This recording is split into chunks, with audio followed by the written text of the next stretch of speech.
Hmm.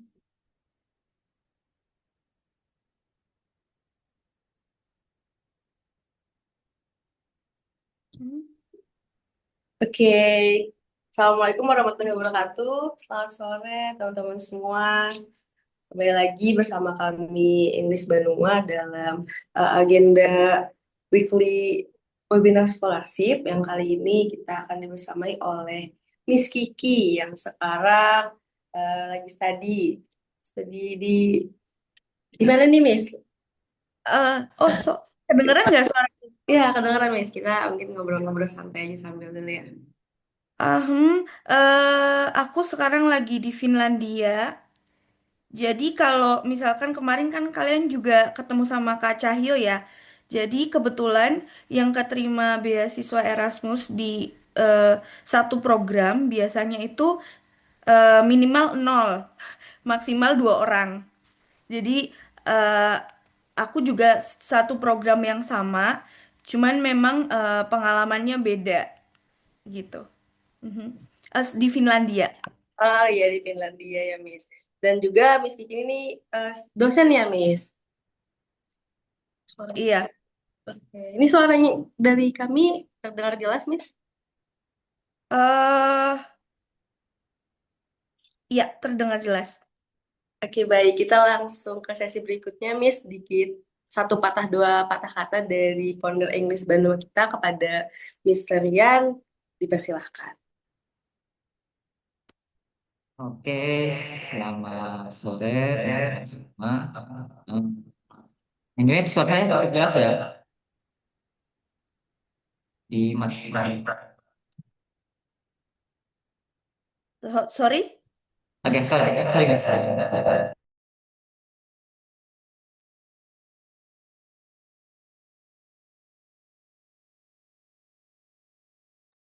Saya sorry ya. Oke, perkenalkan ya teman-teman, nama saya Noraprian. Jadi saya adalah founder Inggris Banua. Mungkin teman-teman bertanya-tanya apa sih Inggris Banua tuh? Jadi Inggris Banua tuh dari kata Banua ya. Banua tuh dari bahasa Kalimantan, artinya rumah. Nah, jadi saya tuh bangun lembaga kursus di Kalimantan Selatan Banjarmasin dan banyak punya teman awardee. Nah, jadi saya sering undang teman-teman apa awardee buat jadi pemateri. Salah satunya Miss Kiki ya. Terima kasih banyak ya Miss Kiki yang sudah berhadir pada kesempatan kali ini. Jadi teman-teman bisa disimak ya. Jadi anyway Miss Kiki ini konten kreator ya teman-teman ya. Jadi teman-teman bisa cek IG beliau, bisa follow dan ya kalau teman-teman pengen apa ya nyari beasiswa itu bisa banget nyimak ya apa materi-materi dari beliau gitu. Dan anyway teman-teman kita tuh acaranya mingguan. Jadi teman-teman yang ada di grup WA tuh jangan keluar grup dulu karena kita tiap minggu ada webinar. Jadi minggu depan ada lagi, minggu depan ada lagi dan seperti itu. Mungkin itu saja ya beberapa patah kata saya dari saya dan terima kasih banyak buat Miss Kiki ya yang sudah berhadir dan buat teman-teman silahkan menyimak ya materi yang akan disampaikan oleh Miss Kiki karena ini jujur sangat bagus banget materinya karena Miss Kiki ini selain award di Erasmus beliau juga pernah ngajar jadi dosen. Jadi kalau teman-teman pengen pengen working abroad teman-teman harus nyimak ya materi beliau habis ini dan juga delegasi juga apa namanya itu kayak pertukaran pelajar gitu. Jadi silahkan disimak. Oke, mungkin dari itu aja dari saya kembalikan ke moderator. Terima kasih. Oke, terima kasih Mister Rian atas sambutannya. Kurang lebihnya ya kita lanjut saja ke sesi inti nih dari Miss Kiki untuk bisa memaparkan materinya nih mengenai eh, cerita tentang beasiswa Erasmus Mundusnya maupun juga pengalaman Miss Kiki di dunia akademisi maupun profesional. Kepada Miss Kiki, kami persilahkan. Thank you so much. Um, eh, Disclaimer di beberapa slide aku ada yang berbahasa Inggris, tapi aku bakal ngejelasin dalam bahasa Indonesia, ya. Nanti kalau teman-teman mau share sebagai story dan mau nge-tag aku, it's okay. Hari ini aku bakal ngobrolin soal tiga hal, ya. Is it shared? Udah kelihatan ya Kak slide-nya? Ya, terlihat Miss. Okay. So without further ado, I will share the next slides. Jadi ini beberapa pengalaman aku selama berkuliah dan bekerja, I will be very short in this. Aku dulu studi S1 di Universitas Muhammadiyah Surakarta, ngambil English Education. Terus aku sebenarnya ini S2 kedua aku. Ya, jadi S2 pertama aku itu ngambil Master of Education in Curriculum and Instruction di Thailand. Terus S2 kedua aku sekarang, aku sedang studi di Marihe atau Research and Innovation in Higher Education. Nah, sebelumnya aku pernah bekerja di Thailand, jadi almost like 5 years, sudah 5 tahun aku kerja di Thailand. Em, Pertama itu dulu aku magang di Thailand selama 1 bulan di Konkan University. Terus aku pernah jadi teaching assistant mengajar bahasa Indonesia dan bahasa Inggris di Thailand selama kurang lebih 8 sampai 9 bulan. Lalu yang terakhir aku jadi dosen mengajar bahasa Inggris di Thailand selama 3,5 tahun. Nanti aku bisa share linknya kalau teman-teman tertarik buat jadi dosen di Thailand karena nggak harus S2 ya. Jadi nggak harus S2 buat jadi dosen di Thailand. Nanti ada linknya di akhir. Nah, pengalaman aku lainnya yaitu kalau kalian tahu YSEALI, Young Southeast Asian Leaders Initiative. Jadi kalau teman-teman pernah ke Amerika, itu ada salah satu programnya namanya akademik sama professional fellowship. Itu kalau yang ke Amerika. Tapi di Asia mereka punya regional workshop dan itu didanai oleh institusi di Amerika gitu. Jadi ini yang mendanai Amerika. Jadi aku ikut workshop di Malaysia. Lalu aku ikut International Student Festival di Iran.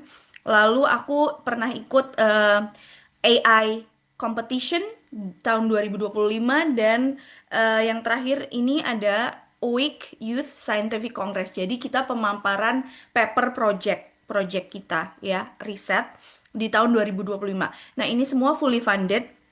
Ada beberapa program lagi yang fully funded, but ya I will not share karena ini yang paling famous. Lalu aku dulu pernah volunteer Asian Games dan Asian Para Games. Selain beasiswa Erasmus Mundus, aku juga keterima 2 beasiswa lainnya di Eropa dan 1 beasiswa lain di Thailand. Beasiswa lain di Eropa ada Turki Burs Lari, ada Stipendium Hungarikum. Stipendium Hungarikum ini buat studi di Hungaria. Lalu untuk beasiswa Erasmus Mundus sendiri, aku keterima 2 beasiswa dari Erasmus Mundus di 2 program yang berbeda. Jadi kalau di Erasmus Mundus, kamu bisa daftar lebih dari 2 program. Tapi kalau kamu keterima lebih dari 1 program, itu tandanya kita kayak jadi like kind of like king or queen. Kita yang milih. Misalnya aku pilih A, B, kamu aku empaskan gitu ya. Karena itu kalau kita keterima lebih dari 1 program. Jadi istilahnya kita dapat 2 beasiswa di Erasmus Mundus. Nah, I will skip because karena ada beberapa mungkin speaker sebelumnya yang udah pernah ngobrolin Erasmus Mundus, tapi aku akan fokus ke main point dari beasiswa Erasmus Mundus. Kalian mungkin udah tahu bahwa kita akan berkuliah di at least 3 negara, 3 institusi, ya. Lalu aku mau share tips dan trik caranya nyari program dan memastikan bahwa program itu masih buka atau enggak. Jadi aku mau stop sharing buat yang ini. Aku mau buka link katalog. Mungkin eh, kalian bisa ketik aja. Ini aku udah screen share aku udah yang Google ya. Iya, Right? Mister. Oke. Jadi kalau kalian buka katalog Erasmus Mundus, ketik aja katalog Erasmus Mundus. Nah, listnya itu yang paling atas, linknya yang paling atas, kalian buka yang paling atas. Terus kalian scroll down, nanti ada search the course catalog. Kalau udah klik, nah ini adalah katalog. Terakhir aku buka 2 minggu yang lalu masih 210. Nah, sekarang ada 212. Berarti ada 2 program nih yang baru.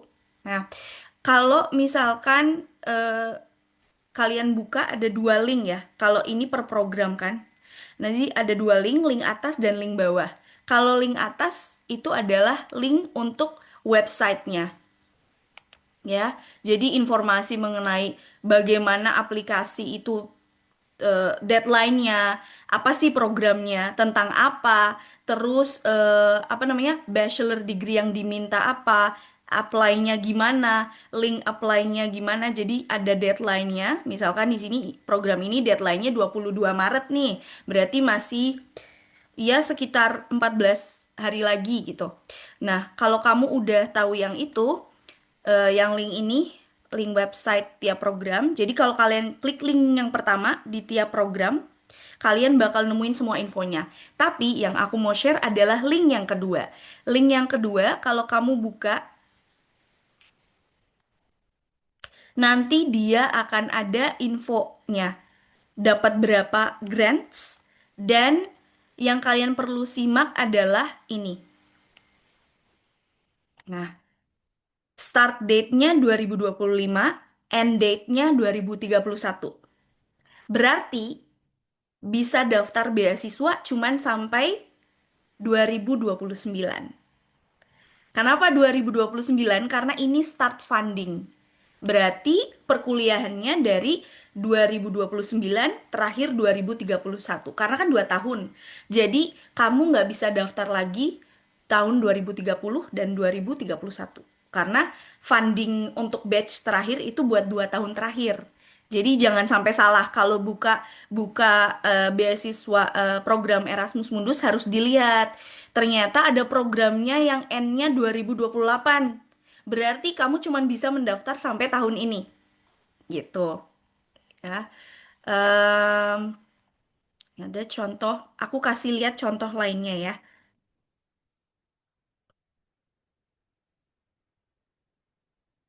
Ya, ini ada program buat social work ya kalau kalian pernah ikut volunteer. Tapi kalau kalian buka fundingnya, jadi link yang kedua.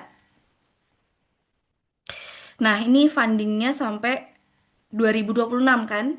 Berarti programnya itu terakhir buka 2023 buat kuliah 2024. September 2024 gitu. Jadi bukan terakhir apply-nya 2026 masih bisa, tapi 2026 udah nggak bisa. Nah, biasanya, nah, ini kan kalian kalau lihat deadline-nya ini kan 2023. Nah, ini buat kuliah di September 2024.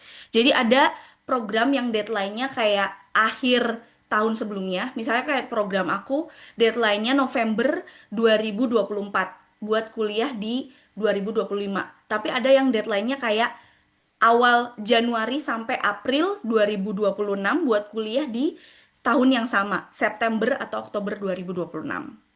Nah, itu eh, tipsnya kalau mau cari programnya. Kita akan kembali ke slide awal. Eh, Kalau kamu lihat di beasiswa Erasmus Mundus, mereka itu bikin apa namanya, logo sendiri. Jadi historinya adalah Uni Eropa memberikan funding ke universitas-universitas di Eropa, 28 negara itu yang mau bekerja sama bikin master program. Nanti, satu universitas yang mengajukan funding, mereka harus nyari partner institution. Jadi makanya at least 3 negara, 3 institusi. Karena satu negara utama yang ngasih beasiswa, mereka harus nyari partner buat semester kedua, semester ketiga, dan semester keempat. Karena kan 2 tahun ya. Tuh. Nah, logonya unik-unik banget. Kamu nggak bakal nemuin ini di list beasiswa LPDP, di list beasiswa Chevening, di list beasiswa AAS, dan lainnya. Karena mereka bikin program sendiri, bukan program dari kampus, tapi mereka bikin program studi, bikin logo sendiri. Ya, kalau kamu lihat ini children literatur, dia ada gambar buku dan burung ya. Ini tentang literasi anak. Kalau kamu lihat flood risk, ini tentang kayak kelihatannya kayak banjir ya, banjir dan air gitu. Oke, ini linknya. Maybe will be shared later to you. Kalau beasiswanya aku yakin kalian udah tahu 1.400. Tapi disclaimer, beasiswa ini tidak membiayai kamu berangkat ke Eropa. Jadi kamu harus punya saving at least, to be honest, at least mungkin 10 sampai 20 juta. Karena kan biaya pesawat itu nggak dibiayai. Mungkin kamu bisa pakai uang dari beasiswanya dulu eh, buat memang ditransfer di awal dan kamu bisa pakai buat berangkat. Tapi realitanya adalah tidak semua program Erasmus Mundus beasiswanya dapat on time. Kayak program aku dapat duitnya. Program aku dan program Cahyo kan kita sama ya, satu satu kelas. Kita nggak dapat beasiswa di awal bulan. Kita dapat beasiswanya di akhir. Jadi kamu harus bisa manage ya. Karena beasiswa itu nggak 0 rupiah ya, karena IELTS dan lain sebagainya. Persyaratannya kamu udah pasti tahu. Cuman yang aku mau kasih tahu di sini adalah kalau kamu udah sidang skripsi dan kamu punya surat keterangan lulus, kamu tetap bisa apply. Jadi nggak harus pakai ijazah kalau belum punya ijazah. Asalkan surat keterangan lulusnya itu ditranslate, karena kan mereka pakainya bahasa Inggris ya, bukan pakai bahasa Indonesia. Jadi kamu harus translate. Lalu persyaratan lainnya sama, aplikasi Europa CV, ijazah, transkrip, motivation letter, dan atau essay. Kadang beberapa program Erasmus Mundus cuman satu step, yaitu dokumen. Jadi nggak ada wawancara, nggak ada video recording. Terus sertifikat bahasa Inggris, you already know ya. It's about IELTS, TOEFL IBT. Kak, kalau TOEFL ITP gimana? TOEFL ITP itu hanya buat satu atau dua program di Erasmus Mundus. Duolingo. Nah, kalau Duolingo itu waktu COVID masih masih kamu bisa gunakan. Cuman semenjak 2023, Duolingo itu udah nggak jadi syarat lagi. Karena udah nggak online kan, udah onsite gitu, perkuliahan dan sebagainya. Nah, untuk beasiswa Erasmus Mundus sendiri, kamu bisa apply ke 3 program at least. Dari 2021 sampai sekarang kamu bisa apply lebih dari 3 ya. Ini good newsnya ya. Jadi kayak aku apply 3 program, keterima 2 program, dapat 2 beasiswa gitu. Nah, sekarang mungkin ini yang teman-teman nantikan, program apa sih Kak yang Kakak keterima? Nah, kalau aku daftar 3 program dan keterima di 2 program. Intinya adalah kalau kalian keterima lebih dari 1 program itu jadi good news. Jadi kalian punya pilihan, aku mau pilih A atau mau pilih B gitu. Nah, mungkin karena aku nggak tahu ya, Kak Cahyo udah ngobrolin soal negara-negaranya di Marihe. I will be just briefly talk about it. Kalau di Marihe, jadi kita belajar tentang bagaimana funding manajemen itu dikelola di universitas. Bagaimana misi universitas buat global development ya. Untuk semester 1 Austria, semester 2 sekarang aku ada di Finlandia. Semester ketiga magang. Magangnya 2 bulan. Cina atau India 2 bulan. Spesialisasi di Eropa 3 bulan. Dan semester keempat terserah. Mau pilih di Eropa atau di Asia, itu biasanya 5 sampai 6 bulan. Buat tesis. Ini kalau kalian lihat, ini ada nama mata kuliahnya ya. Jadi related sama uh, educational management in higher education. Jadi kayak uh, riset, terus manage riset, digital transformation, leadership, management, learning and teaching. Kalau kalian mau bikin kebijakan untuk um, berkuliah atau belajar, lalu educational planning, kalau kalian suka bikin kurikulum, silabus ya, dan sustainable education kalau yang pilih di India. I will skip this karena sebagian besar aku udah bahas sebelumnya. Jadi untuk step kedua, aku keterima di program eh untuk Marihe. Aku submit video recording 2 menit. Pertanyaannya adalah kenapa sih bisa keterima? Kenapa sih motivasi kamu eh buat apply program ini? Jadi cuma 2 menit. Jadi record kayak di Zoom aja, 2 menit terus aku upload. Nah, kalau kamu keterima lebih dari satu program, kamu bisa lihat program yang lain. Kalau karena aku keterima di dua program, dan berarti aku dapat dua beasiswa, cuman karena kuliahnya barengan, aku nggak bisa milih. Masa semester satu di Austria, terus tiba-tiba aku ke Barcelona buat studi dengan program Erasmus yang lainnya, kan nggak bisa. Jadi aku harus milih salah satu. Nah, di Globet ini programnya tentang Education Policies for Global Development. Jadi kuliahnya di Barcelona. Kalau di UK itu namanya Universitas Glasgow, University of Glasgow. Terus ada Cyprus, ada Bremen. Semester ketiga, kamu bisa magang di Bremen. Ada winter school di Cyprus, regional specialization di Cyprus. Nanti ini biasanya dosennya ada yang dari Afrika, ada yang dari Cina, ada yang dari Jepang, dari beberapa negara di beberapa benua. Lalu tesisnya ada semester 4, bisa pilih dari 4 negara ini. Nah, ini mata kuliahnya, cuman beda dari Marihe, Globet ini lebih ke global development. Kalau kalian tahu SDGs, Sustainable Development Goals, tentang quality of education atau apa water and health management ya. Ada 17 kalau nggak salah SDGs itu tentang global development. Nah, itu kalian bisa apply program ini, apalagi kalian di bidang education. Nah, tapi step keduanya itu ada interview. Kalau kamu lolos interview, baru kamu bisa eh keterima programnya dan kamu bisa milih. Kalau yang daftar Marihe itu di batch aku ada 900 program. Kalau yang daftar Globet di batch aku itu ada 3.000 sampai 5.000 orang di seluruh dunia. Tuh. Lalu ini ada About Me. Kalau kamu tertarik untuk tanya-tanya, kamu bisa ke Instagramku scholarship content underscore Kiki atau email atau LinkedIn ya. Lalu ini aku bisa langsung ngobrolin soal fully funded conference ya. Jadi aku cuman share ini sama aja sih sebenarnya. Kalau kalian pernah lihat conference itu kan banyak banget ya. Cuman memang fully funded youth conference itu nggak terlalu banyak. Nah, pas aku daftar program ini programnya di Rusia, dibayari fully funded. Kebetulan aku yang bayarin, aku dapat sponsor buat pulang balik, buat ke Austria juga dari program ini.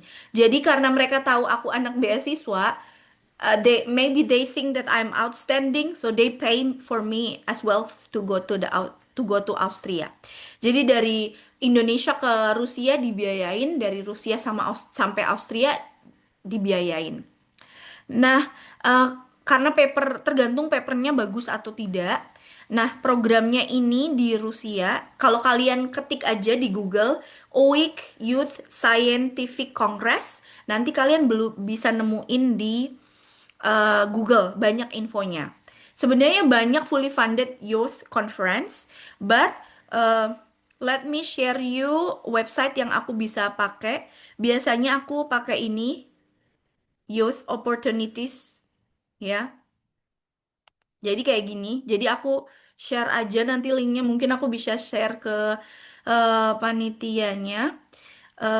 Ini jadi kalau kalian ini buat cari opportunities fully funded ya. Lalu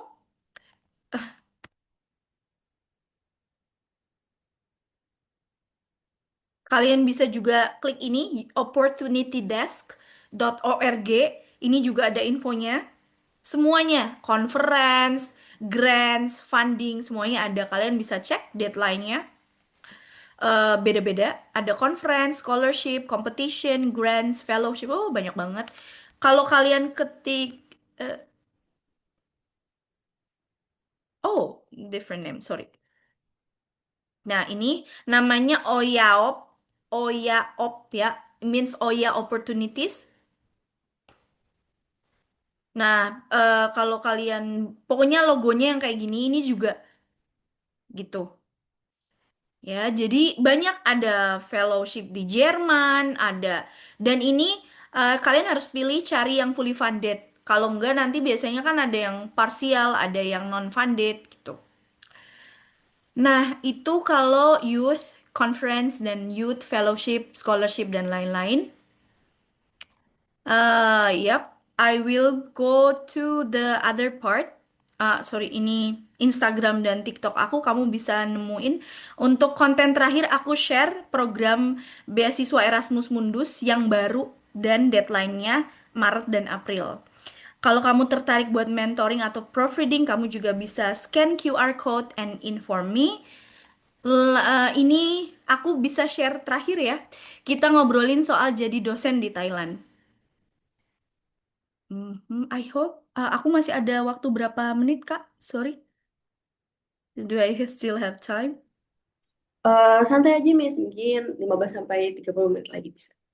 Oke, Ya, oke. Thank you, setelah ini Kak. baru kita ada sesi Q&A-nya. Jadi teman-teman udah bisa siapin nih apa yang kiranya mau ditanyain sama Miss Kiki. Oke, Oke. silahkan dilanjut. Oke, thank you so much. Soalnya aku tadi buru-buru takutnya waktunya kurang. Kita sekarang ngobrolin soal jadi dosen di Thailand. Nah, kalau jadi dosen di Thailand, kamu nggak perlu S2, S1 juga bisa, ya. Kamu mau, tapi under specific skema, specific scheme, ya. Nanti aku bakal share di akhir, jadi jangan ngantuk dulu ya, karena ini sambil nunggu buka puasa ya. Is it ya? Oke, aku bakal mulai dari rekrutmen proses. Jadi dosen itu responsibility-nya apa aja sih? Prakteknya gimana? Lalu yang terakhir ini available position ya kalau kamu tertarik. Nah, jangan sedih buat temen-temen yang misalkan lagi cari PNS atau guru di Indonesia. Aku nggak disclaimer, aku nggak bilang bahwa jadi guru di Indonesia it's like less, but itu bener-bener hal yang keren banget, guru dan dosen pengajar di Indonesia. But to be honest ya, kalau kalian pernah dengar kata in this economy ya kan, di 2026 ini apalagi there is also uh, the issue about world war ya, perang dunia. So aku cuman share ini bukan ngebandingin bahwa Indonesia dan Thailand itu gimana. Aku nggak bangga jadi orang Indonesia, tapi kita harus hidup lebih baik kan. Maksudnya di tahun ini dan tahun setelahnya, maksudnya kayak I don't underestimate, but still salary payment in Indonesia it's quite low. Gaji jadi guru dan dosen di Indonesia itu it's quite low. Makanya aku mau share tentang bagaimana jadi dosen di Thailand, dan which is gajinya 3 kali lipat daripada gaji di Indonesia. Untuk rekrutmen proses, aku bisa ngobrolin sedikit tentang universitas tempat aku bekerja sebelumnya.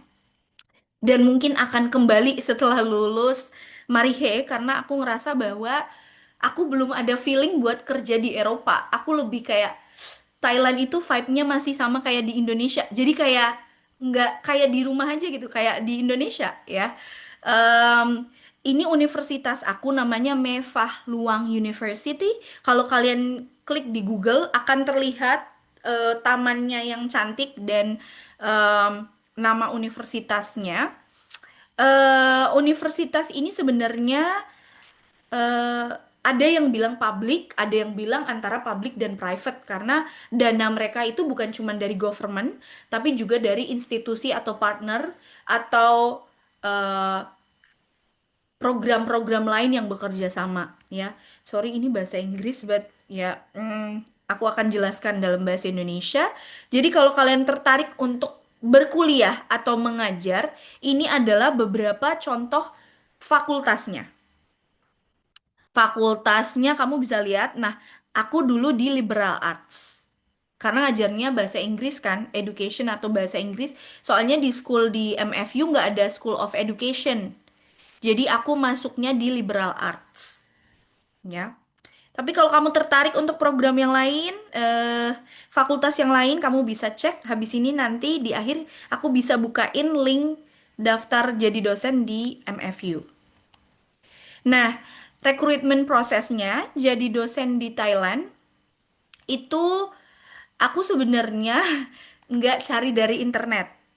Karena seperti yang aku omongin sebelumnya ya, di slide pertama, aku kan pernah jadi teaching assistant, teaching assistant di Thailand Selatan. Mhm. Di Wailalak University. Nah, di situ kita Indonesian team, kita punya WhatsApp group.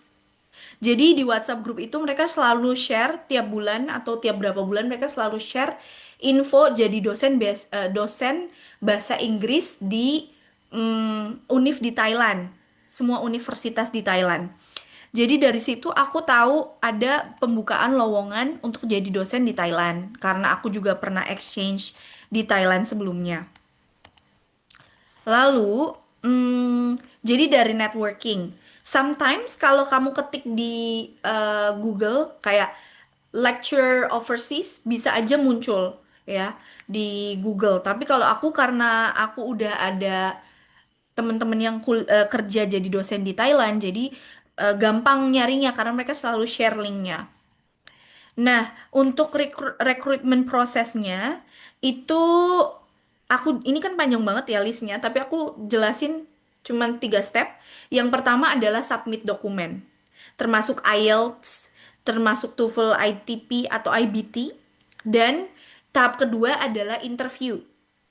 Interview sama dekan, terus tahap ketiga ada interview sama rektor. Nah, tahap selain itu ada satu lagi yaitu teaching demo. Jadi kayak kita 20 menit, 10 sampai 20 menit demo mengajar di Zoom atau Google Meet gitu. Jadi itu prosesnya. Kalau udah selesai semua dan kamu dinyatakan layak sebagai dosen di Thailand, kamu akan di-email buat sign kontrak. Ya, ini kita udah ada di step ini. Lalu nanti kita bisa deal mau mulainya tanggal berapa. Karena kan harus bikin visa, Anjir, anjir. Hah? bikin visa di Thailand, di Kedubes Indonesia di Jakarta ya. Kedubes Thailand di Jakarta. Jadi biasanya prosesnya itu kayak 1 minggu sampai 2 minggu. Nanti kamu kalau keterima, kamu bakal sign kontrak, lalu kamu terbang ke Thailand dan mulai mengajar. Nah, jadi dosen di Thailand responsibility-nya apa aja? Kalau di Indonesia kan ada Tridharma. Kalau di Thailand ada 5 domain. Kita nyebutnya domain ya. Domainnya itu adalah mengajar, academic performance itu riset, academic service itu kayak memberikan workshop, training, atau English camp, atau ngajar di luar kampus. Lalu akademik administratif itu kayak misalnya kamu jadi lomba panitia Idul Fitri gitu. eh, Lomba atau panitia misalkan panitia New Year Party ya atau panitia acara bakti sosial. Nah, itu akademik administratif. Lalu yang kelima ini kita join. Jadi sebagai partisipan. Kalau 1, 2, 3, 4 kita sebagai istilahnya main initiator. Kalau 5 ini kita join. Misalkan di kampus ada acara eh, workshop atau acara event internasional, itu kita join sebagai participant. Nah, teaching. Nah, ini gambar aku dan murid-murid aku di Thailand dan ruang kelasnya. Jadi, aku ngajar 12 jam per minggu.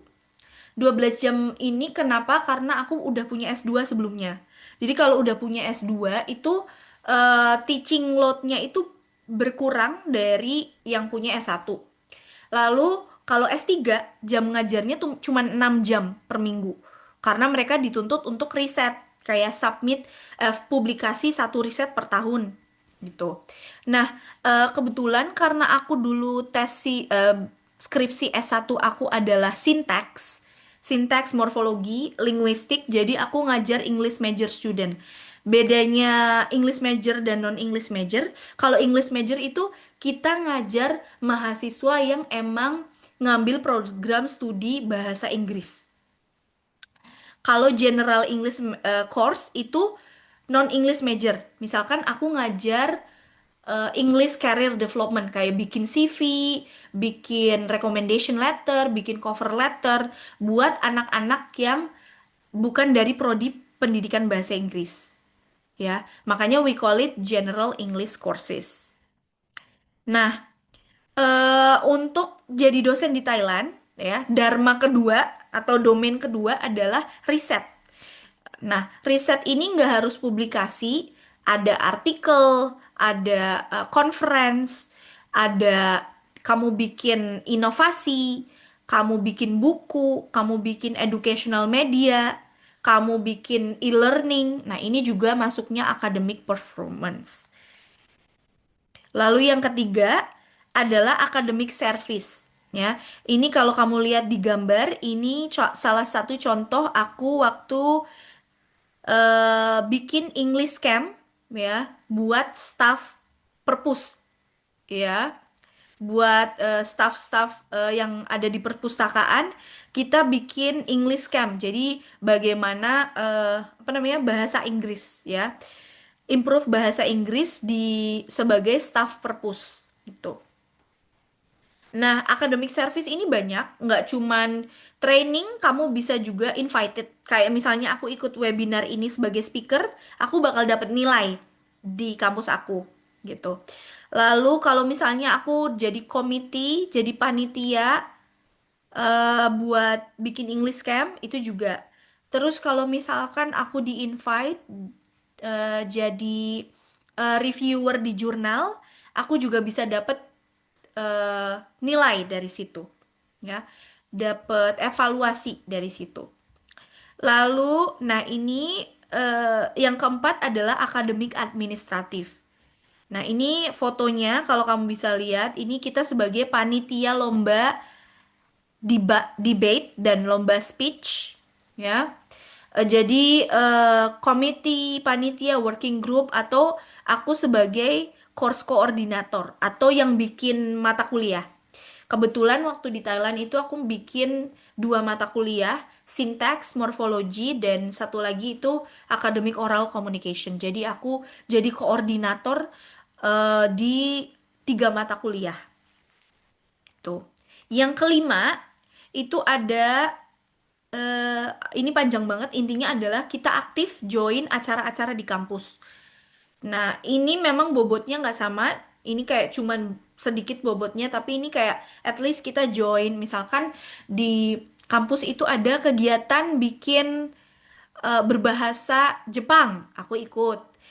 Terus kayak eh, culture thing, misalkan kalau di Korea itu apa? Cherry Blossom Festival, aku ikut. Jadi kayak eh, sama gitu. Lalu yang terakhir ini adalah informasi mengenai jadi dosen di Thailand seperti link websitenya ya. Mungkin kamu bisa simak ya link-link yang aku bakal share dan caranya gimana. Nah, ini link yang pertama kalau kamu sudah S2 ya. Kalau kamu udah S2, kamu bisa klik link ini. Is it still the same? Oke. Ini jadiin bahasa Inggris dulu ya biar gampang. Mm-mm. Oke. Um, oke. Jadi ini linknya aku akan share di chat. If you are interested. Oh, sorry. Mhm. Lalu kalau kamu scroll down, oh ya, nanti kan kamu lihat ya, ini websitenya udah diperbarui. Jadi kamu lihat ada fakultas. Ya, kalau aku liberal arts. Nah, liberal arts ini yang dicari berapa nih? Satu orang sama lima orang. Nah, kalau ikut kalau yang sama kayak aku, kamu suka ngajar bahasa Inggris, kamu bisa klik open.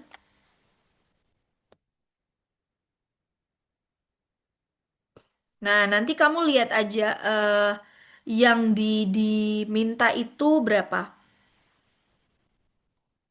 Nah, ini kayak ada IELTS-nya berapa, kayak IBT 79, ITP 550. IELTS 6,5 tuh. Lalu ada info-info lainnya. Aku nggak tahu di sini ada gajinya apa enggak, tapi aku bakal share gajinya nanti setelah semuanya. Lalu ini persyaratannya kayak foto, ijazah, transkrip, sertifikat bahasa Inggris. Hmm, kalau di pas apply kamu harus punya house registration, sertifikat tempat tinggalnya di mana gitu. Mungkin kamu bisa minta RT atau RW ya buat sertifikat ini terus ditranslate. Terus paspor, kalau udah punya paspor kamu bisa upload. Terus kalau kamu sudah menikah, kamu juga bisa upload marriage certificate. Tapi kalau kamu nggak punya, you have not married or military service, kamu nggak perlu upload dokumen lain. Terus sertifikat, misalnya kamu pernah bikin riset, pernah publikasi, pernah join fully funded kegiatan fully funded, atau kamu pernah ke ikut program 1 tahun teaching assistant, kamu juga bisa upload. Nah, tahap pertama ini dokumen, tahap kedua itu adalah teaching demo dan apa namanya interview. Tahap ketiga Tahap ketiga nggak ada sih. Tahap ketiga. Oke, tahap ketiga biasanya langsung diinformasiin ke rektor. Bisa aja ada interview tambahan, bisa aja nggak ada. Nah, aku balik lagi ke slide sebelumnya, ke website sebelumnya. Jadi kalau kamu tertarik punya Master of Nursing, Master of Medicine, kamu bisa daftar. Sinologi, kalau kamu bisa bahasa Cina, bisa ngajar bahasa Cina, bisa juga. Nah, kalau kamu suka merancang kosmetik, beauty technology, kamu bisa jadi dosen. Kalau kamu pernah eh, bekerja di bidang digital technology dan punya masternya, kamu bisa apply. This is for the one who already got master degree. Ini hanya buat orang-orang yang sudah pernah master degree. Ya, nanti kalau udah punya semua dokumen, kamu bisa kirim ke ini. Ya, ini dari HR. Jadi kamu kalau scroll down, kamu harus isi formulir ini dan submit semua dokumen lain kayak IELTS dan lain-lain lewat email. Jadi ada yang lewat email, ada yang langsung kamu kasih ke personal divisionnya HR, ada yang email. Tapi kalau yang dari overseas semuanya pakai email, ya. Lalu ini dokumennya, ya udah tinggal tunggu tahap kedua dan tahap ketiga. Kalau udah nanti biasanya 1 sampai 2 bulan akan dikasih tahu bahwa kamu lolos atau enggak gitu. Buat jadi dosen di MFU. We are going back to the slides. Nah, jangan sedih buat kamu yang tertarik buat jadi dosen di Thailand. Ya, aku ngomongin Thailand karena aku tahunya Thailand ya. Dan kamu cuman S1 ya. Kamu cuman punya bachelor degree. Ada eh, apa namanya? Posisi lain jadi eh, dosen dengan hanya bachelor ya. eh Bachelor degree-nya harus related sama English ya, English education, sastra Inggris. Soalnya di fakultas aku mereka nerima buat yang ngajar bahasa Inggris. Tapi bisa aja kamu punya bachelor di bidang lain, tapi kamu udah ngajar bahasa Inggris selama misalnya 2 sampai 3 tahun. Jadi itu tetap bisa. Kamu coba aja daftar. Nah, cuman ini kan yang aku upload di sini tuh pas 2024. Kamu bisa cari Facebooknya School of Liberal Arts MFU. Kamu cari aja School of Liberal Arts MFU. Nanti ada eh, apa namanya Facebook account-nya, kamu bisa follow. Nah, ini buat S1. Nah, eh, Jadi kalau kamu bukan non-native English speaker, kamu bisa daftar dengan Bachelor Degree English Teaching, Teaching English, Linguistic, English Literatur, atau Education. Nah, untuk sertifikat TOEFL atau TESOL, ini tergantung. Soalnya dulu kebanyakan tahun 2023 sampai 2025, kamu nggak punya TOEFL atau TESOL sertifikat tetap diterima. At least kamu punya bachelor degree in English atau English education atau linguistik atau English literatur ya. Tapi selain kamu punya ijazah dan transkrip, kamu harus punya IELTS. IELTS-nya berapa? 7. TOEFL IBT-nya 79. TOEIC-nya 800. Tetapi banyak juga yang keterima pas IELTS mereka 6,5. Jadi menurut aku 6,5 sampai 7 itu udah bagus. Nah, di sini emang mereka tulis 7, tapi in real kenyataannya banyak yang keterima dengan IELTS 6,5. Jadi at least kamu punya tiga ini ya. Satu, dua, tiga. At least kamu punya, sorry, salah satu dari tiga ini. Nah, responsibilities-nya apa? Kamu akan mengajar bahasa Inggris selama 18 jam per minggu. 18 jam ini sama aja 6 kelas, karena satu kelas 3 jam. Ya. Lalu, selain kamu ngajar bahasa Inggris, kamu juga harus aktif ikut kegiatan lain. Kayak bikin English Camp, bikin join international cultural event. Nggak perlu kamu jadi panitia, tapi at least kamu join dan membantu. Nah, gajinya berapa? Kalau yang gaji aku sebelumnya, yang tadi itu 28.000 baht. 28.000 baht untuk yang udah punya master. 26.000 kalau kamu ikut yang skema tadi, 26.000 baht untuk yang udah punya S1 dan pengalaman ngajar bahasa Inggris. Gitu. Aku udah share di chat. Kalau kamu bagiin 312 ini kalau dibagi 12 bulan, kamu bakal dapat 26.000 per bulan. 26.000 itu berapa? Silahkan dicek kursnya di googling aja. 26.000 kayaknya less than 12 juta. 26.000 baht ke rupiah. Ya. Oh, nih ya, kelihatan nggak? 13.850 ya per bulan. Ya, untuk yang S1, kalau yang S2 itu startnya 28, tapi kalau kamu udah ngajar lebih dari 2 tahun, biasanya startnya bisa 30.000. Kalau 30.000 baht ke IDR itu 15.991.000 ya. Itu kalau S2. Tapi kalau kamu ikut program ini gratis. Kamu bakal dikasih 4.000 baht buat cari dorm sendiri. Tapi kalau kamu mau di dorm yang di kampus, kamu nggak bakal dikasih 4.000 baht lagi. Tapi kalau kamu mau cari dorm di luar, uangnya akan dikasih 4.000 tiap bulan. Lalu, benefit lain adalah, misalkan kamu per tahun mau balik Indo ya, mau balik ke Indo, kamu bakal dibiayai one way travel expenses to Chiang Rai. Jadi kayak eh sorry, bukan balik ke Indo, balik ke Thailandnya kamu bakal dibiayai gitu loh. Balik ke Indonya enggak, tapi balik ke Thailandnya kamu bakal dibiayai gitu.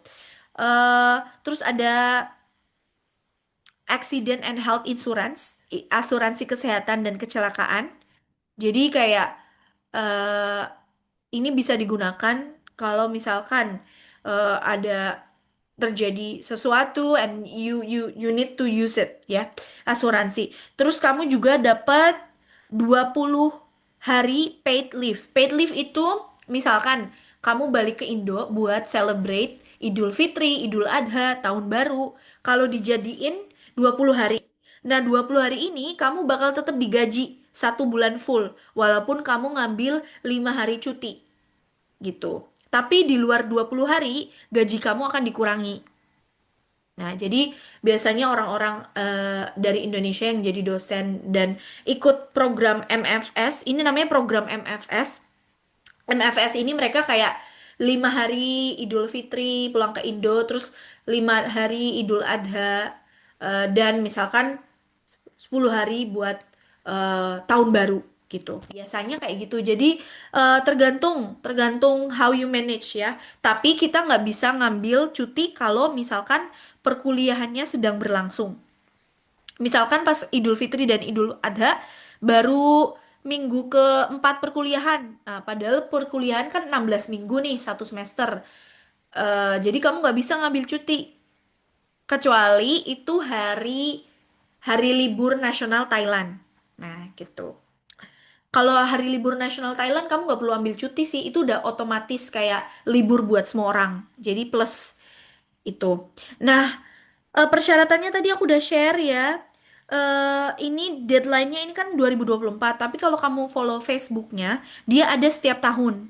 Biasanya deadline-nya itu dari eh, November tahun sebelumnya sampai Januari tahun setelahnya. Misalkan November 2025 sampai Januari 2026 buat yang ngajar bulan Agustus 2026 gitu. Mhm. Persyaratannya kamu bisa lihat di sini. Lalu aku mau share yang lain. Ada dari Mahidol.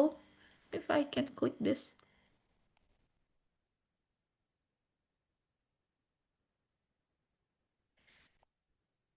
Yep, let me check.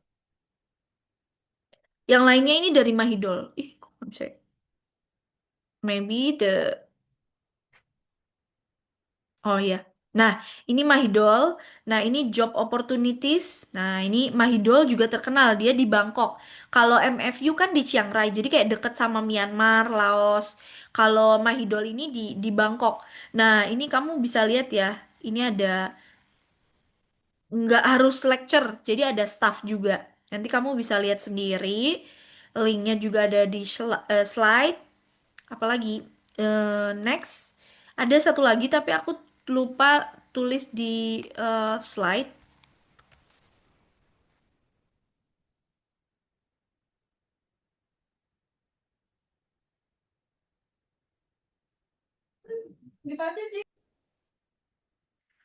Oke. Oke. Em,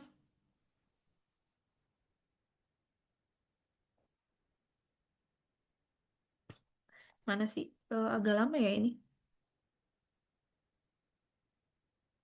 Mhm. The link is not showing. Oke, oke.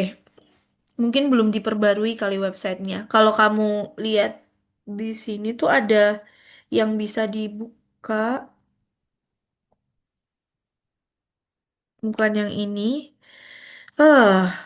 Bentar ya. Mungkin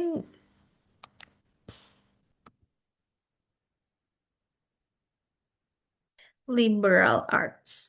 Nah, mohon maaf kalau yang dosen-dosen prodi lain aku tuh kurang tahu. Aku taunya liberal arts atau School of Education. Jadi kayaknya kamu bisa, oh ini websitenya ini bahasa Inggris English. Nah, nanti kamu job application. Nah ini ya. Ini kalau kamu oh, opening buat yang pernah TOEFL gitu-gitu ya. Ini kalau kamu lihat bisa PhD, bisa master, dan eh, kalau master degree startnya sama 28.000. Tapi biasanya kalau udah pernah ngajar, startnya berubah jadi 30.000 baht per bulan. Kalau yang baru fresh graduate dari master degree biasanya 28.000. Tapi kalau udah selesai dan udah pernah ngajar berapa tahun, pasti startnya dari 30.000 baht. Nah, ini ada persyaratannya, tapi kita akan sama persyaratannya kamu bisa lewat email, ya kan? Aku bisa, oke. Ini aku share linknya di Tapi aku nggak tahu ini udah update apa ini yang masih lama. Tapi kalau kamu cek websitenya secara berkala, itu akan ada infonya kok setiap tahun. Pasti setiap tahun mereka minta satu atau dua. Oke, lalu kita akan kembali ke ya, oke. Oke. Lalu, oh, how to?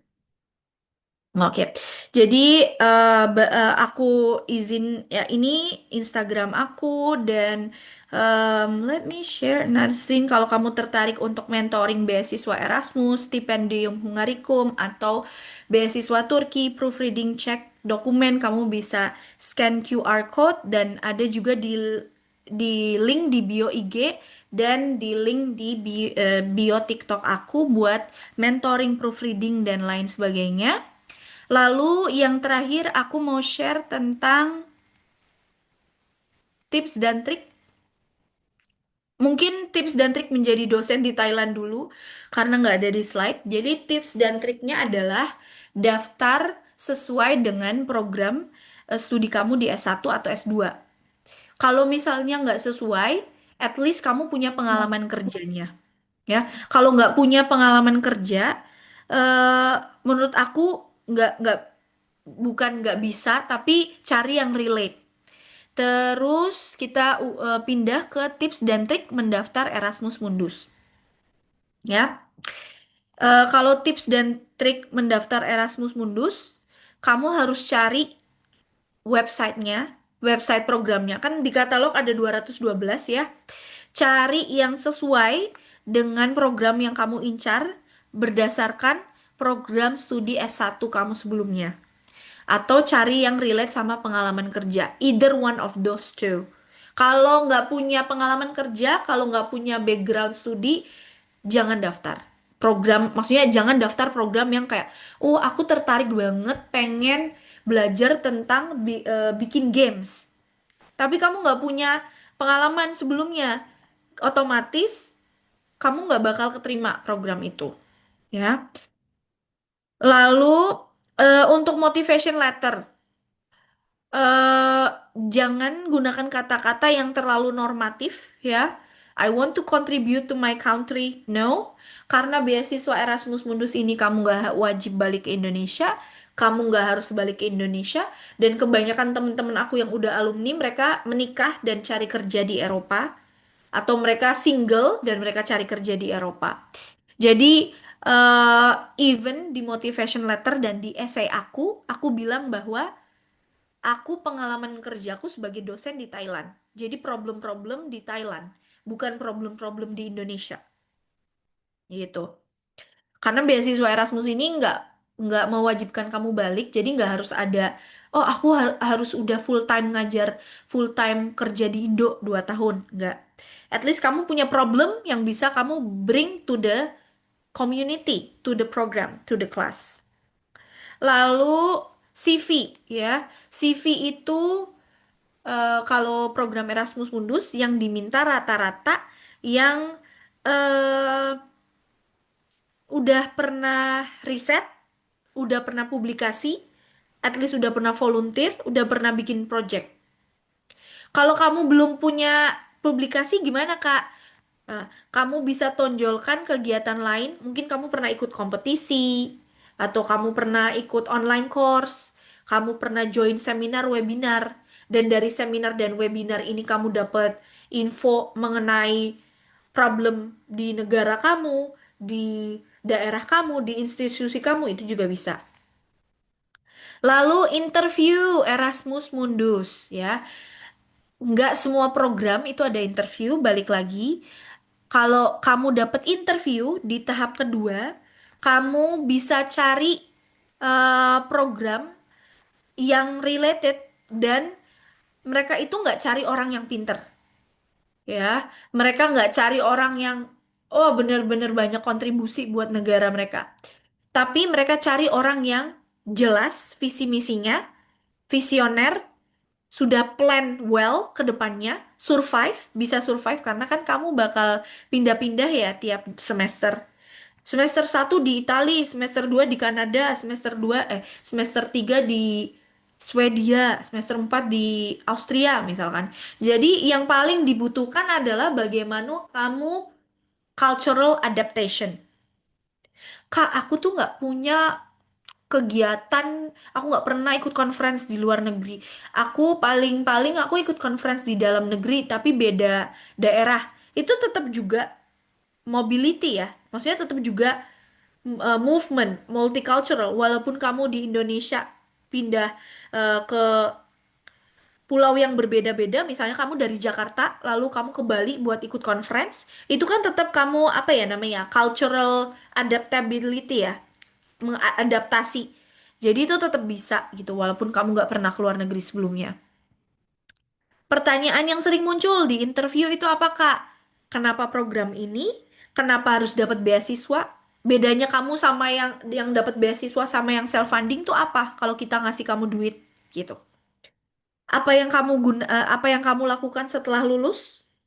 Bagaimana kamu kontribusi terhadap perbedaan di dalam kelas dan tantangan terbesar di dalam hidup kamu? Pertanyaannya banyak ya, bervariasi. Eh, Lalu untuk struktur jawaban bisa gunakan past, bisa present, bisa future. Kalau past itu menceritakan pengalaman kerja, pengalaman studi. Kalau present itu ceritakan sekarang kamu lagi ngapain, kerja apa yang sudah kamu lakukan yang related sama program, dan future. Nah, ngobrolin soal future ini ada tiga. 1 sampai 2 tahun setelah lulus mau ngapain? 2 sampai 5 tahun setelah lulus mau ngapain? 5 sampai 10 tahun setelah lulus mau ngapain? Jadi ada tiga, short term, mid term goals, middle term goals, sama long term goals. Jadi ada tiga. Pastikan kamu udah paham kamu mau ngapain dari 1 sampai 10 tahun setelah lulus. Lalu jangan overconfident, jangan terlalu low self esteem, low confident. Karena kalau overconfident kadang kita terlalu kayak, ih kita pasti bisa dapat beasiswanya. Ternyata nggak bisa dapat beasiswanya. Jadi kayak langsung sedih, langsung menyerah. Jangan juga terlalu kayak eh kepercayaan diri kamu berkurang kayak, ih kayaknya aku nggak bisa dapet deh. Ih kayaknya aku nggak bisa survive deh. Karena banyak orang-orang menti yang aku mentoring, mereka bilang kayak, Kak aku nggak punya volunteer, aku nggak punya kegiatan ini. Ternyata mereka keterima Erasmus Mundus, dapat beasiswanya setelah mentoring sama aku. Jadi nilai diri kita itu banyak, nggak cuman kamu nggak pernah kuliah ke luar negeri, kamu nggak pernah volunteer, kamu nggak pernah internship, kamu nggak pernah fellowship, semua yang ship itu, ya.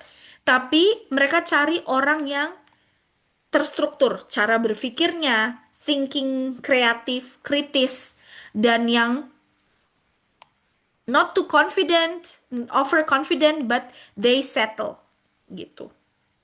Terus yang terakhir ada, sorry, yang terakhir, oh, wait, this way. Let me share the previous thing. Mhm. Ya, terus orang yang bisa merefleksikan gitu. Itu sendiri dari aku ya. Intinya Erasmus Mundus itu buat semua orang. Cuman memang kompetitif ya kompetitif. Namanya juga beasiswa ya. Kalau kamu apply tiap beasiswa sama-sama aja semua kompetitif. Jadi nggak yang oh Erasmus Mundus lebih kompetitif dari LPDP nggak sama aja kok semuanya kompetitif. Rate-nya juga beda-beda. I think that's from me ya itu dari aku. Sorry kalau ngomongnya terlalu banyak ya. Aku udah share semuanya dari mulai Erasmus Mundus, jadi dosen dan fully funded conference. Um, ya, we are going back to the moderator, I guess.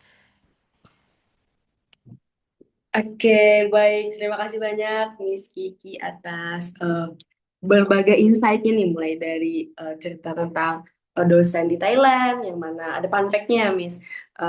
Nggak mesti harus S2 untuk dosen di sana. Terus juga pengalaman Miss Kiki dari bagaimana mencari beasiswa Erasmus Mundus. Kita tadi juga udah dipaparkan kan berbagai website dan lain sebagainya nih untuk mempersiapkan beasiswa.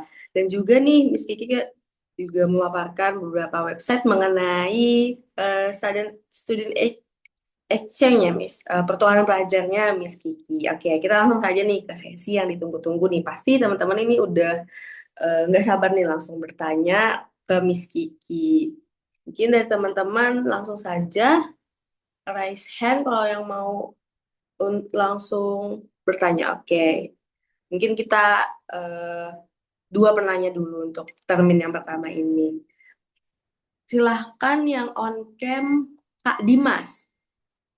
Silahkan. Oke, Assalamualaikum warahmatullahi wabarakatuh. Apakah suara saya terdengar jelas, Kak? Terdengar Mas, silahkan. Kak, Kak Kiki, saya mau tanya, eh, di beasiswa Erasmus Mundus itu, apakah menerima lulusan kuliah online di bidang S1? Dan semisal, eh, apa namanya, menerima lulusan mahasiswa S1 kuliah online, Erasmus Mundus ini kegiatan apa sih yang bisa disarankan untuk para mahasiswa online yang bisa menunjang untuk bisa diterima di program-program Erasmus Mundus itu? Mungkin pertanyaan dari saya itu. Oke, Miss Kiki mau langsung dijawab atau kita lanjut ke penanya kedua, Miss? Boleh langsung jawab, takut Oke, lupa. siap, silahkan, Miss. Jadi, mungkin aku bisa tanya ya sama tadi yang bertanya ya.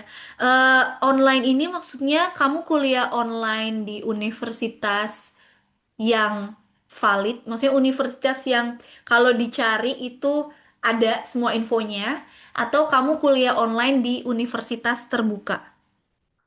Saya kuliah di Universitas Terbuka, Kak. How to say? Eh, nah, universitas terbuka emang kalau di Indonesia dia itu valid ya. Maksudnya kayak sekarang orang bahkan bahkan adik aku dia kuliah dari D3 ke S1 itu Hmm. dengan universitas terbuka gitu. Cuman kalau buat Erasmus Mundus, Hmm. aku nggak bisa jawab boleh atau enggak karena eh how to say.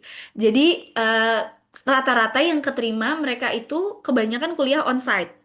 Even Hmm. kalau online pun univnya itu sudah it's like misalkan kayak BINUS atau univ-univ yang memang secara kalau kita ketemu cari kampusnya itu udah available.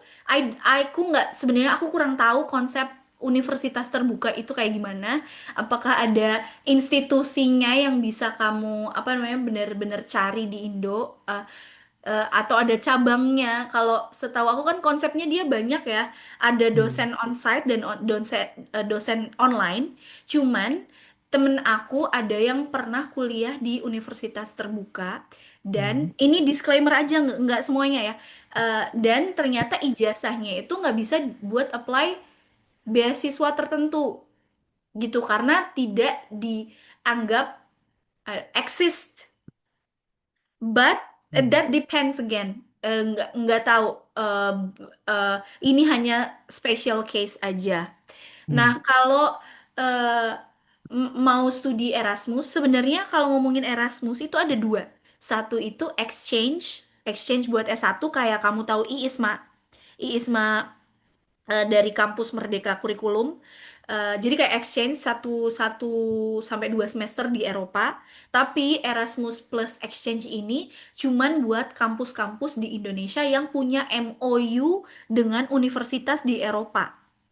Jadi misalnya kan aku UMS kan dulu S1-nya, tapi aku di kampus aku tuh nggak ada MOU Erasmus Plus Exchange, berarti aku nggak bisa gitu. Kalau yang Erasmus Mundus S2 itu eh, kuliahnya kan onsite ya, tapi ada online course yang bisa kamu ambil saat kuliah gitu. Jadi even di Finlandia ini aku belajar bahasa Finlandia online gitu. Karena mereka dari kampus mereka ngasih beberapa mata kuliah gratis secara online. gitu. Hmm. Mhm. Oh ya Kak, Eh, mungkin eh, ada saran nggak untuk kuliah online yang bisa untuk menembus Kuliah online. program beasiswa Erasmus Mundus itu? Ada yang tahu nggak Kak? Kuliah online apa gitu? Untuk lulus program Erasmus. Hmm. Misal BINUS atau apa yang ijazahnya bisa digunakan untuk mendaftar beasiswa Erasmus Mundus gitu Kak. Semua univ bisa. Untuk Mm-mm. special case universitas terbuka aku nggak tahu karena kebanyakan itu nggak keterima. Kalau aku nggak, maksudnya nggak, sorry sorry, nggak kebanyakan, satu atau sampai dua temen aku yang pakai ijazah dari universitas terbuka itu nggak Mm. lolos jadi dosen di Thailand. Karena mereka bilang there is a problem with the transcript, there is a problem with the degree certificate, because I don't know what is the reason, but they say it that way. Tapi kalau Erasmus Mundus online aku tuh kurang tahu karena dulu aku kuliahnya semuanya onsite. Tapi Oh, temen aku di sini nemu mahasiswa exchange, dia kuliahnya online dan onsite di BINUS, terus dia keterima buat Erasmus Plus Exchange. Jadi kalau nama mata kuliahnya aku nggak ngerti ya, cuman intinya kalau kamu punya apa namanya, kuliah di Indo onsite itu that will be better, and then check again the university accreditation. oke Kak, makasih. Yep, yep. Makasih Kak. Ya. Oke. Eh, aku kembalikan ke moderator. Baik, terima kasih Miss Kiki dan Kak Dimas ya. Semoga terjawab. Kita lanjut ke penanya kedua yang on cam ini dari Kak Ronan. Selanjutnya mungkin Kak Hafsah. Oke, kita keep dua penanya dulu. Silahkan Kak Ronan. Baik, Kak Moderator, terima kasih atas kesempatannya. Izinkan saya untuk bertanya, Kak Noer. Selamat sore, aku Ronan Julius Adiwinata. Saat ini aku juga sedang berkuliah semester 6 seperti itu dari BINUS University. Pertanyaanku sebenarnya ada 5 atau 6 gitu, cuman apakah boleh gitu ya? Soalnya aku butuh pengetahuan yang cukup detail seperti itu, Kak Noer. Mungkin apakah saya bisa jabarin kali ya? Mungkin bisa digabung sih, Kak. Ya, Oke. bisa dipersingkat. Ya, Silahkan. Jadi ya. biar teman-teman yang lain juga punya kesempatan untuk bertanya. Silahkan. Oke.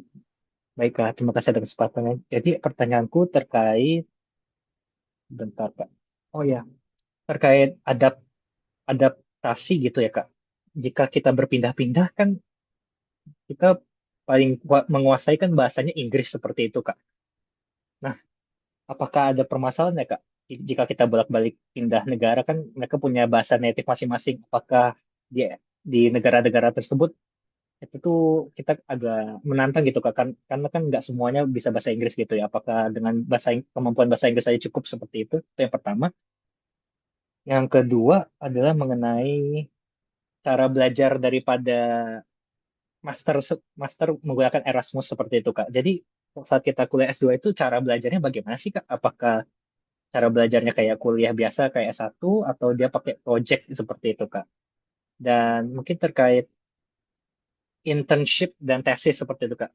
Untuk internshipnya itu seperti bagaimana ya Kak? Apakah sama seperti kita S1 Kak, program magangnya jadi kerja di perusahaan ya sebagai itu, dan kalau tesis apakah juga sama seperti tesisnya S1 seperti itu Kak? Dan yang terakhir terkait mentoringnya Kakak yang tadi aku tertarik Kak. Jadi jikalau aku ingin di mentoring Kakak itu mekanismenya seperti apa sih Kak? Seperti itu Kak. Mungkin itu pertanyaan dari saya. Terima kasih Kak.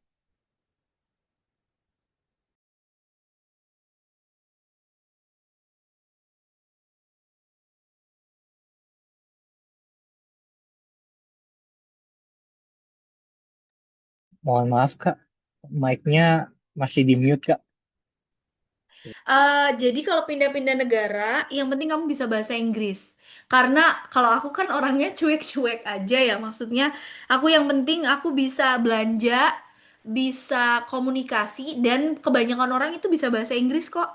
Jadi walaupun misalkan mereka nggak, ternyata mereka, kamu ketemu orang kasir gitu ya, nggak bisa bahasa Inggris, tapi pasti ada yang bisa bahasa Inggris. Jadi Kalau Erasmus Mundus biasanya mereka nyediain course gratis belajar bahasanya. Misalnya di Austria karena mereka pakai bahasa Jerman, aku belajar bahasa Jerman gratis selama 1 bulan. Kalau di Finlandia ada belajar bahasa Finnish gratis gitu. Jadi nggak ada permasalahan sih sejauh ini kecuali kalau kamu mau berteman dengan orang asli negaranya dan mereka nggak bisa bahasa Inggris baru itu menjadi challenge. Tapi kalau misalkan kuliah dan yang lain-lain itu aku nggak nemuin permasalahan karena kebanyakan orang, even kasir atau staff di toko atau mall, mereka bisa bahasa Inggris. Dosen otomatis kalau misalnya kamu daftar di program Erasmus Mundus yang sertifikat diminta cuman IELTS atau TOEFL IBT, berarti dosennya bisa bahasa Inggris atau kampusnya menggunakan bahasa Inggris sebagai bahasa kedua. So there won't be a problem at all. Second question is about cara belajar. Eh, Cara belajar apa cara assessment? Oke, kalau kalau di perkuliahan di semester 1 di Austria itu kebanyakan bikin report, bikin baca paper, presentasi, individual presentation sama grup presentation sama report. Kalau di semester Finlandia ini tergantung program kamu ya yang kamu daftar. eh Program yang di Finlandia ini ada exam, ada ujian, ada debate. Nah, sebenarnya aku paling nggak seneng debate ini. Aku bukan orang debate. I really hate it because we will do debate for 8 hours next week. So, ya, debate ada, exam ada, presentasi ada, report ada. Jadi lebih bervariasi. Kalau cara belajar aku ya lebih ke kita, oh iya kalau cara belajar di sini tuh kayak reading materials. Jadi dikasih jurnal, dikasih paper, dikasih buku, ya udah kita harus baca gitu. Cuman emang kebanyakan nilainya tuh dari group work. Cuman kalau di Finlandia itu lebih sulit. Nah, kalau yang lain karena aku baru semester 2, jadi aku belum tahu nanti di negara lain gimana. Lalu yang ketiga adalah internship. Nah, kalau internship itu ada kok di website programnya.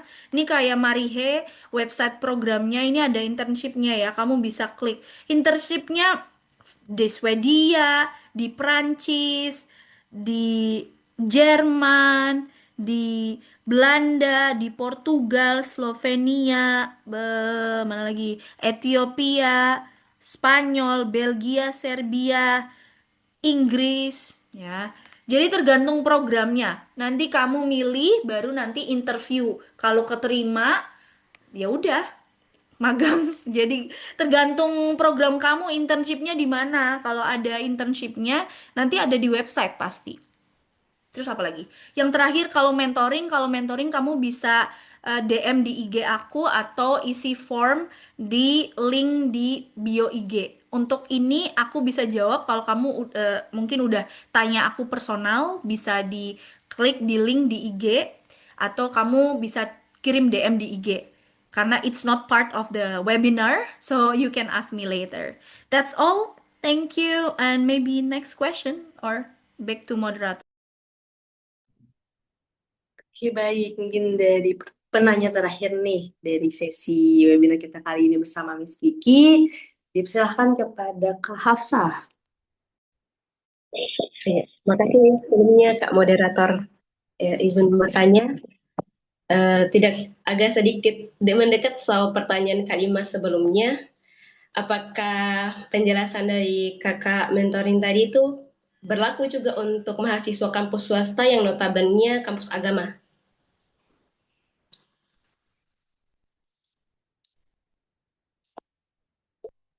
Ini cuma satu pertanyaan soal mentoring. Mentoring itu bisa buat semuanya, cuman aku nggak bisa disuruh nyari, Kak, aku mau daftar prodi agama, tolong dong cariin beasiswanya. Nah, mungkin kalau sebelum kamu mentoring sama aku, kamu udah cari beasiswa yang kira-kira kamu tertarik, dan you can fill the form, and you can ask me anything about it. Mungkin ada pertanyaan lain soal Erasmus atau dosen gitu. Kalau mentoring, you can ask me privately, ya.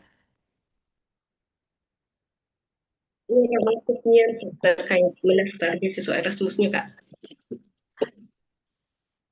Apa? Sorry? I cannot- Mendaftar Erasmus Mundus? Erasmus Mundus programnya beda-beda ya, bisa dicek di katalognya. Jadi kamu bisa lihat satu-satu. And then, Kak, aku mau tertarik daftar program ini. I want to do mentoring or proofread or check document. How should I? How can you help me? Something you can send me DM. Ya, kamu bisa chat aku, tapi kamu harus cari programnya dulu karena uh, cari program itu harus dilihat satu-satu. That's it. Think itu dari aku. Mungkin bisa kembali ke moderator atau gimana?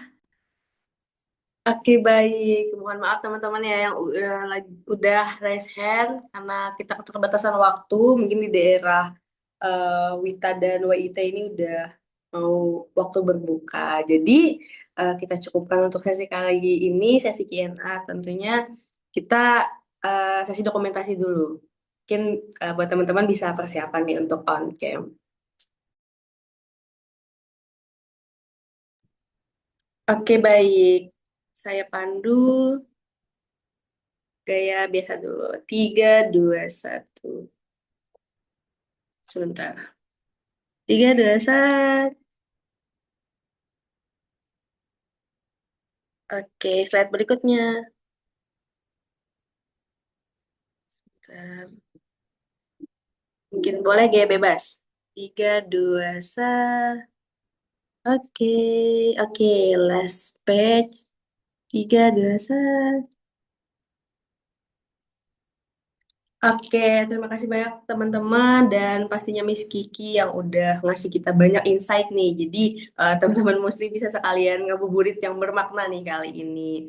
Oke, buat teman-teman peserta jangan keluar dulu dari WhatsApp-nya karena nanti akan kita share mengenai eh, sertifikat. Mungkin dari Miss Kiki juga bisa berkenan. Nanti kami sharekan juga PPT eh, webinar tadi. Mungkin kita tutup. Terima kasih atas partisipasinya dan wassalamualaikum warahmatullahi wabarakatuh.